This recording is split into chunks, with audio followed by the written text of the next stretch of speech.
So this is the robot we built for Serena Macon for her ECE 5770 final project.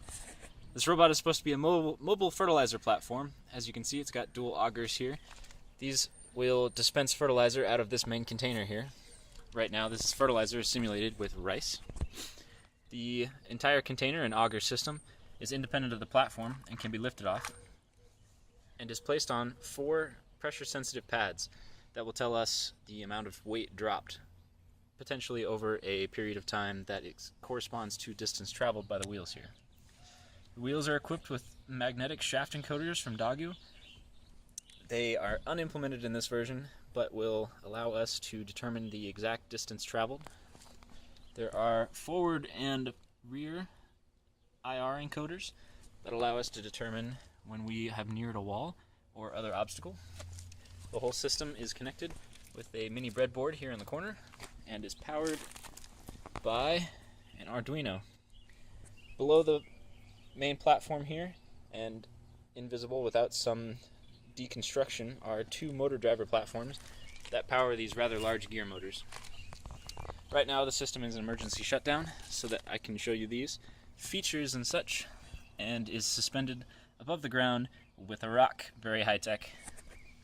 I will now reset the system so you can see its default startup mode.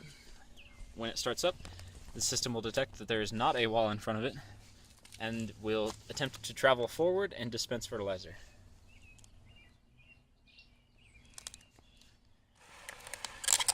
As you can see, the wheels are rotating forward.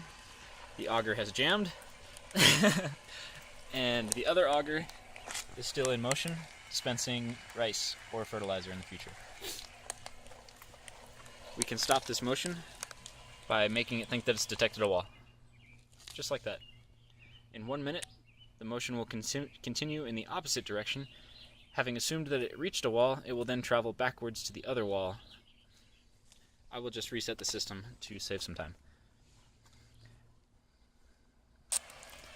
So what I just did there was I interrupted the front sensor to make it think that there was a wall behind it. The auger has magically unjammed in the front, so you can see that in motion. And speak of the devil.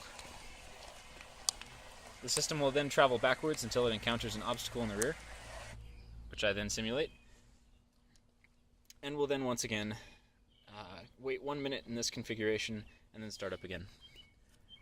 In the event that the system is in an enclosed space and cannot travel forward or backwards, we can interrupt both sensors and it will idle for 1 minute before it tries one more time. I'll simulate this now.